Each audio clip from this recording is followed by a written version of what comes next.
Good evening. Thanks for joining us here tonight. I'm Tori Ryden. The long cleanup process is underway tonight in Gilead now, more than 24 hours after a freight train derailed.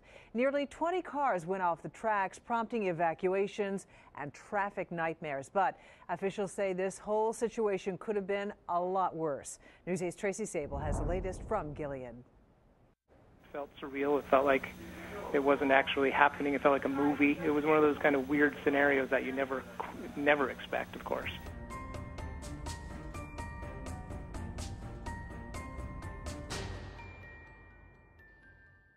To the citizens of Gilead, Maine, the afternoon of August 16th, 2009 would be one to remember forever. Train 393 was headed toward Berlin, New Hampshire to interchange with its counterpart train St. Lawrence and Atlantic 394 from Richmond, Quebec. Nothing had ever gone wrong with this until the afternoon of August 16th, 2009. 393's crew would begin their day like any other, picking up the engines by the sanding tower at Lewiston Junction shops.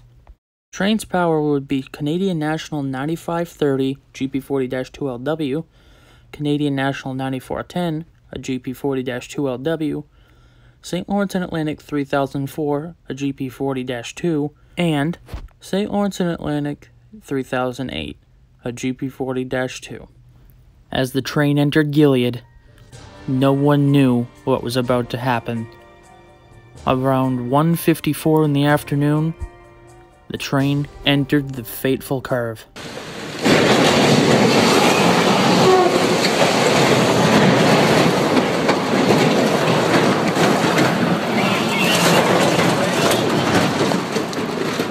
When the dust settled, the full scale of the accident had surfaced. 17 of the 82 cars derailed in a cloud of dust next to Route 2 in Gilead, causing thousands of dollars in damage and making a memory that would last in many people's minds forever. The locomotives pulling the train made it through the curve just fine.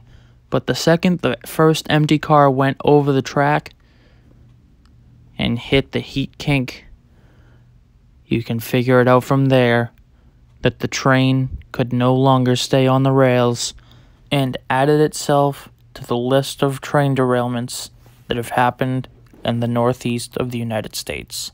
The cause for the wreck was obvious: a heat kink in the rail from being in the sun all day long. And the second the train rolled over with an empty car, the train went onto the ground and there was no going back from there.